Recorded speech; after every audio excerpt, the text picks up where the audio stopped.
Hey, so there's news coming out of Washington this morning that Speaker Mike Johnson and Chuckie Schumer have come up with a deal on this year-end spending. Now, just to remind everybody, there's two deals going on. One, we've got to figure out how to, well, we don't have to, but they're trying to figure out how to fund the border as well as Ukraine. This is how to fund the government for the rest of the year.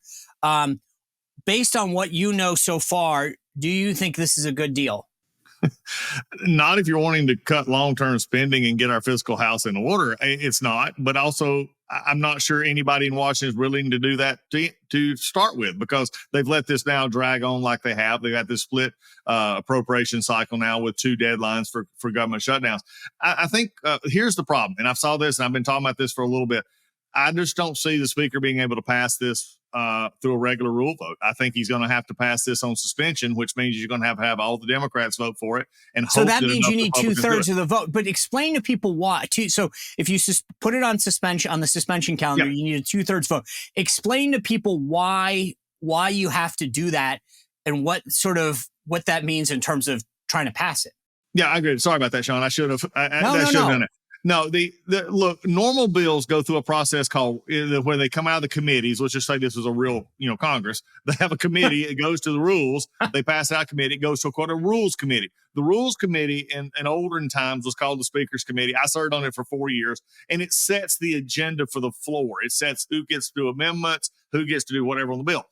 Now, you have to vote on that rule, which means that if the majority should never lose a rule. Let's just put that under control. But if they do, it means that the bill never comes up. In other words, it can be the best bill in the world, but if they can't pass the rule to get it to the floor, it can't be voted on by the rest of the House. Now, that only takes for the Congress right now 2 or 3 Republicans to say, we're not voting for the rule, and it doesn't come up.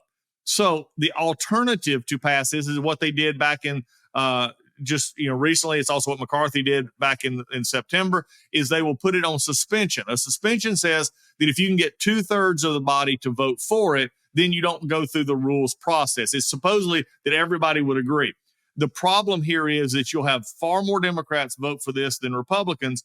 And when you look at what the speaker's touting as the victory, you've already heard from some conservatives say this isn't it. I mean, speeding up the IRS reduction of funds, which should have never happened to start with, and taking out some of the COVID money, which again, why is it still in there? Right. Is not really looked at by many as a victory looking long term. Now, he's up against a wall here because your alternative is shutdown, and that's a problem as well.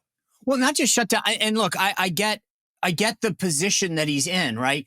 He has ostensibly a 2-seat majority, although Majority Leader Steve Scalise is going to be out for the next few weeks getting cancer treatment. So that's a 1-seat majority. And by the way, Mike Johnson of Ohio moved up his resignation to January 21st. That will put you in a negative vote situation if you're the Speaker of the House. So the interesting thing to your point is he sends out this Dear Colleague, this letter to all the Republicans, saying, hey, this is a great deal. We got more than we wanted. But at the same time, Chuck Schumer's putting out his own letter saying this is a great deal for Democrats. Let me just read you what the report says. It says, under the bipartisan agreement Johnson negotiated with Senate Majority Leader Chuck Schumer, defense funding is set at $886 billion for the current fiscal year, which is in line with the total that President Joe Biden and former Speaker Kevin McCarthy struck as part of last summer's debt ceiling package.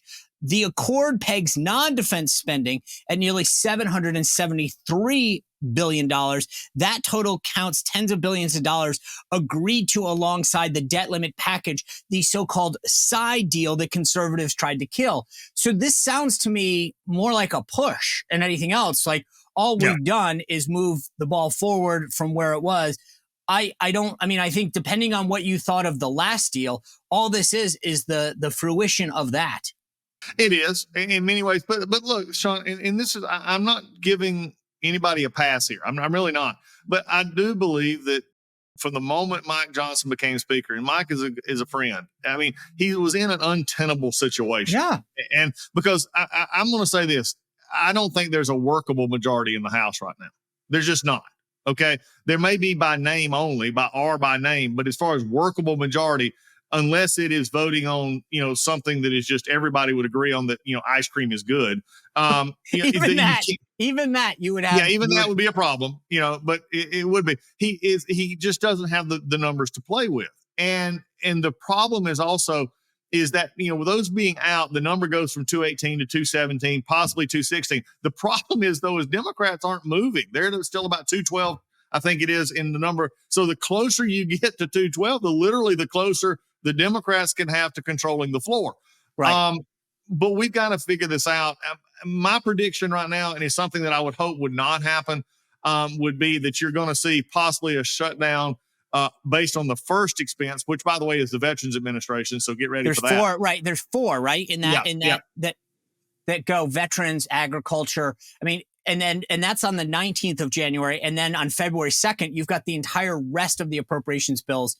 So that's the question. And I think it's interesting that you say, I don't envy anyone in this. I get the Freedom Caucus members in particular who are saying this is ridiculous. But at the same time, you go back to Speaker Johnson, or take Speaker Johnson out and fill in the blank with name and say, tell me what the solution is. Yeah. Because at some point, you've got to pass the House. Then you've got to get the Senate to agree to it. And I think the question is, what's the best possible deal you can get, considering that you've got a Democratic Senate and a Republican and a Democratic White House? The question I have for you is are Senate Republicans doing enough? That's the one area where I feel like those guys could stand up more. You would think they would, but they're not.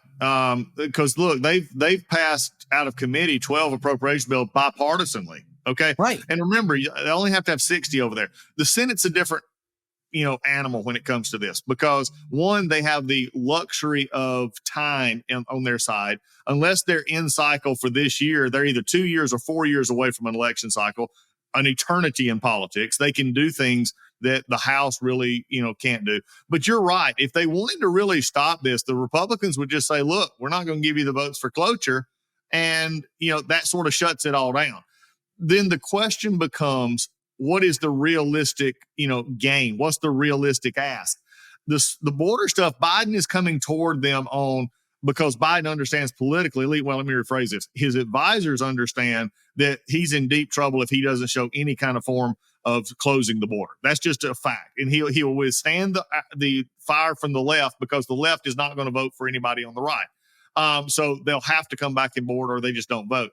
So there's some leverage to be had here. But Sean, this is what you've been there. This is what's frustrating to me. You're 4 months roughly into a new fiscal year, and we're still fighting over what will be spent till September. I think you've heard, and we're that's fighting for 8 months. You can't do it. You can't do it this way. This is just not the way to do it. And here's an interesting point. And when I say about an unworkable House majority, the ag bill that's going to be up in the first batch, we couldn't pass off, and I say we, Republicans couldn't pass it on our own off the floor. Think about that one for a second.